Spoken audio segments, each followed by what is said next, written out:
नमस्कार एव्हरीवन. तुम्ही चांगलं काम करताय. सगळ्यात पहिली गोष्ट ही तर आहे, तुम्ही सगळे चांगले काम करताय. कारण आपला जो प्रोडक्ट आहे मार्केटमध्ये खूप चांगल्या पद्धतीने चालतोय आणि खूप चांगल्या पद्धतीने त्याला रिस्पॉन्स मिळतोय आणि या सगळ्यांचं क्रेडिट मी तुम्हाला देतो. त्याबद्दल तुमच्या सर्वांचे पहिले मनापासून धन्यवाद. आणि दुसरी गोष्ट, आज जी मीटिंग आपण या ठिकाणी लावली आहे ती कशासाठी लावली आहे त्याचं कारण सांगतो. कारण आता फेस्टिवल जवळ येत आहेत, जसं रक्षाबंधन, गणपती, नवरात्री, 2-3 महिने त्यानंतर दिवाळी आहे. त्यामुळे आपला प्रोडक्ट जो आता चांगला मार्केटमध्ये रिस्पॉन्स देतोय त्याला टिकवून ठेवण्यासाठी आपण त्याच्यावरती नवीन ऑफर आणायचा विचार करतोय. तर ती ऑफर काय आणायची आणि ती कशा पद्धतीत असली पाहिजे याकरता तुमच्याकडनं मी ऍडवाइस घ्यायला आलो आहे.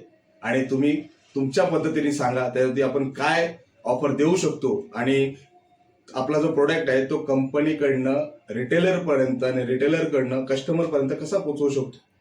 त्यासाठी सगळ्यांनी आज मला ती ऑफर सुचवा, म्हणजे तुमच्या पद्धतीने मी ती ऑफर नोट करतो. आणि उद्या येणाऱ्या आमच्या 4 तारखेची जी बोर्डाची मीटिंग आहे, म्हणजे तिथे सगळे मॅनेजमेंटचे लोक बसतील, त्या मीटिंगमध्ये मी आपली ही ऑफर मांडतो, जेणेकरून आपल्या प्रोडक्टला चांगला रिस्पॉन्स मिळेल आणि पुन्हा जोमाने काम करण्यासाठी सगळ्यांना संधी मिळेल. तर